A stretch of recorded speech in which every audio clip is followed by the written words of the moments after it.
घर पर आज हम सत्तू बनाना सीखेंगे और सत्तू से बनाएंगे अपने किचन में दो हेल्दी रेसिपी।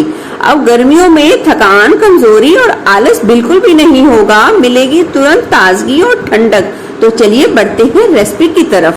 यहाँ मैं गर्मियों की दो रेसिपी शेयर करूंगी, जिसे मैं बनाऊंगी सत्तू के साथ, और सत्तू बनता है भुने हुए चनों के साथ। तो ये मैंने 1 कटोरी के करीब ले लिए हैं भुने हुए चने।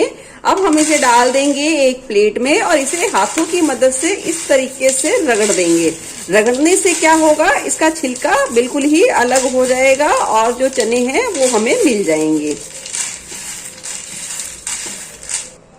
अब चनों को अच्छे तरीके से रगड़ने के बाद अब हम इसे फटक लेंगे और फटकने से ये चने अलग हो जाएंगे और छिलका अलग हो जाएगा। चलिए, बहुत हद तक हमने छिलकों को अलग कर लिया है। अब हम इसे डालेंगे मिक्सी जार में और मिक्सी जार का ढक्कन लगाकर इसे 12 से 15 सेकंड मिक्सी चलाकर पीस लेंगे। देखिए, घर का बना हुआ सत्तू पीस कर तैयार कर दिया है। अब हम इसे डाल देंगे एक छलनी में और इसे अच्छे तरीके से छान लेंगे, ताकि इसमें कोई भी छिलका है तो वो बिल्कुल ही अलग हो जाए।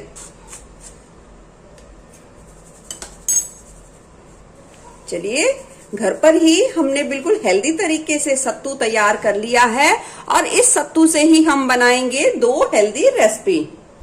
सत्तू की यहाँ दो रेसिपी तैयार करेंगे। एक तो सत्तू के लड्डू, जिसे हम मखाने के साथ बनाएंगे, और सत्तू का दूसरा शरबत। तो दोनों रेसिपी में हम जो मीठा यूज करेंगे वो हम हेल्दी यूज करेंगे। तो यहाँ मैंने 200 ग्राम के करीब ली है मिश्री।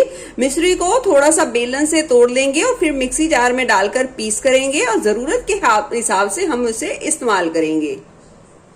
चलिए, मिश्री को बिल्कुल बारीक पीस लिया है। अब बढ़ते हैं रेसिपी की तरफ।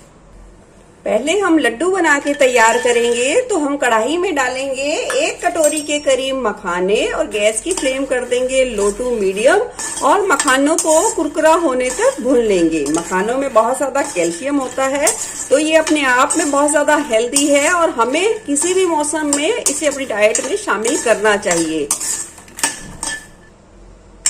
चलिए, मखानों को हमने अच्छे तरीके से भून लिया है और एक मखाना इस तरीके से लेकर तोड़ के देखेंगे और देखिए, टूटने पर आवाज आई है। इसका मतलब जो मखाने हैं बहुत ही अच्छे तरीके से भून चुके हैं।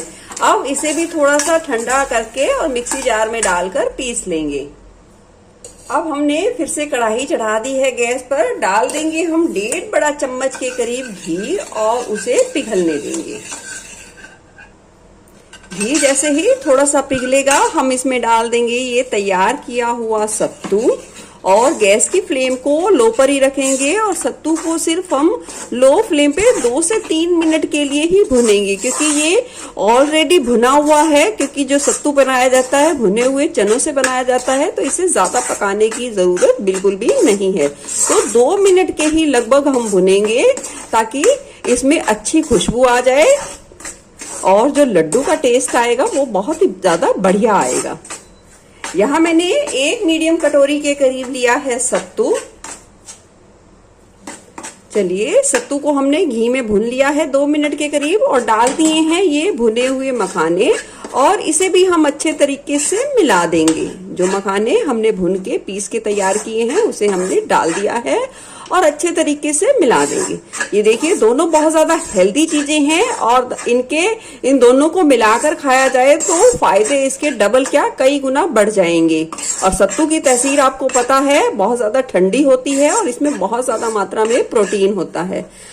अगर लगे कि आपको मिश्रण थोड़ा सा सूखा सूखा, तो आप इसमें थोड़ा सा घी इस्तेमाल कर सकते हैं। तो मैं यहाँ थोड़ा सा घी का इस्तेमाल और करूंगी। अगर आप घी का इस्तेमाल ना करना चाहें तो आप इसमें 1 से 2 चम्मच के करीब मलाई का भी इस्तेमाल कर सकते हैं, पर घी का इस्तेमाल करने से इसकी शेल्फ लाइफ बहुत ज्यादा बढ़ जाएगी। आप 2 से 3 महीने के लिए भी बाहर रख के खा सकते हैं, बिल्कुल भी खराब नहीं होंगे।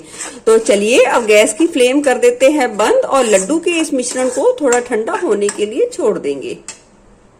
चलिए, लड्डू का मिश्रण अच्छे तरीके से ठंडा हो गया है। अब हम इसमें डाल देंगे पिसी हुई मिश्री। यहाँ मैंने 3 चम्मच के करीब मिश्री का इस्तेमाल किया है। आप अपने टेस्ट के अनुसार थोड़ा कम ज्यादा भी कर सकते हैं। ये देखिए, मैंने 200 ग्राम के करीब मिश्री को पीसा था। उससे अंदाजा मत लगा लीजिए कि उतनी ही यूज होगी, बहुत ही कम अमाउंट में यूज होगी, क्योंकि मैं यहाँ पीस के कंटेनर में रख लेती हूँ, फिर जरूरत के हिसाब से इस्तेमाल करती हूँ। तो चलिए, हमने सारे मिश्रण को अच्छे तरीके से मिला लिया है। अब बांधते हैं लड्डू। मिश्री को मिलाने के बाद मैंने एक प्लेट में निकाल लिया है और लेंगे थोड़ा थोड़ा सा पोर्शन। जितने छोटे बड़े साइज के आपको लड्डू बनाने हो इस हिसाब से लेते जाएंगे और लड्डू आप बनाते जाएंगे। लड्डू बना के तैयार कर लिए हैं। गर्मियों की हर बीमारी को दूर करने वाले लड्डू बनाकर तैयार किए हैं। अब ना आपको थकान होगी, ना सिर दर्द होगा, कोई भी दिक्कत नहीं होगी और बिल्कुल आप गर्मियों में स्वस्थ रहेंगे। और जिसे गार्निश कर दिया है थोड़े से पिस्ता के साथ। और ये देखिए, बहुत ही ज्यादा खूबसूरत हेल्दी लड्डू बिना चीनी के सत्तू के बनके तैयार हैं। तो चलिए, लड्डू बना लिए हैं। अब बना लेते हैं सत्तू का हम शरबत। सत्तू का शरबत बनाने के लिए यहाँ मैंने मिट्टी के 2 गिलास लिए हैं। आप किसी भी गिलास में बना सकते हैं। जब मैं गर्मियों में कुछ हेल्दी ड्रिंक बनाती हूँ तो मेरी कोशिश यही रहती है कि मैं मिट्टी के गिलास में ही बनाती हूँ, मुझे बहुत ज्यादा अच्छा लगता है। तो मैं डाल दूंगी 2 से 2.5 चम्मच के करीब सत्तू पाउडर। आपको कितना भी गाढ़ा पतला चाहिए उस हिसाब से आप मिला सकते हैं। और डाल देंगे इसमें ठंडा मटके का पानी। मिला देंगे अच्छे तरीके से ताकि कोई भी गुठली ना रहे। डाल देंगे स्वाद के अनुसार काला नमक। डाल देंगे बारीक कटी हुई हरी मिर्चें अपने स्वाद के अनुसार। बारीक कटे हुए डाल देंगे प्याज, जितने आपको पसंद हो उस हिसाब से डाल सकते हैं। बारीक कटा हुआ डाल देंगे हरा धनिया।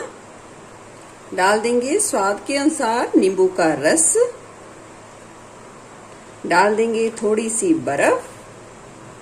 थोड़ी सी डाल देंगे बिल्कुल पिसी हुई मिश्री, ज्यादा इस्तेमाल नहीं करेंगे। आप चाहें तो मिश्री या किसी भी मीठे को डालना बिल्कुल भी स्किप कर सकते हैं, इससे पर टेस्ट बहुत ही ज्यादा बढ़िया आएगा। जैसे मैंने बिल्कुल थोड़ा सा नमक डाला है उसी हिसाब से इस्तेमाल किया है। और मिला देंगे। हेल्दी तरीके से सत्तू का शरबत भी बनके तैयार है। घर पे ही सत्तू बना के 2 हेल्दी रेसिपी बना के तैयार किए हैं, बहुत ही ज्यादा हेल्दी हैं। आप जी भर के इन दोनों रेसिपी को एंजॉय कीजिए और गर्मी में बेफिक्र होके रहिए। कोई भी बीमारी आपको बिल्कुल भी तंग नहीं करेगी। आपको कैसी लगी ये रेसिपी जरूर बताना और जरूर बनाना अपने परिवार के लिए, और अपना फीडबैक शेयर करना भी बिल्कुल ना भूलना। फिर मिलूंगे ऐसे ही बढ़िया रेसिपी के साथ। Eat healthy and stay healthy. धन्यवाद।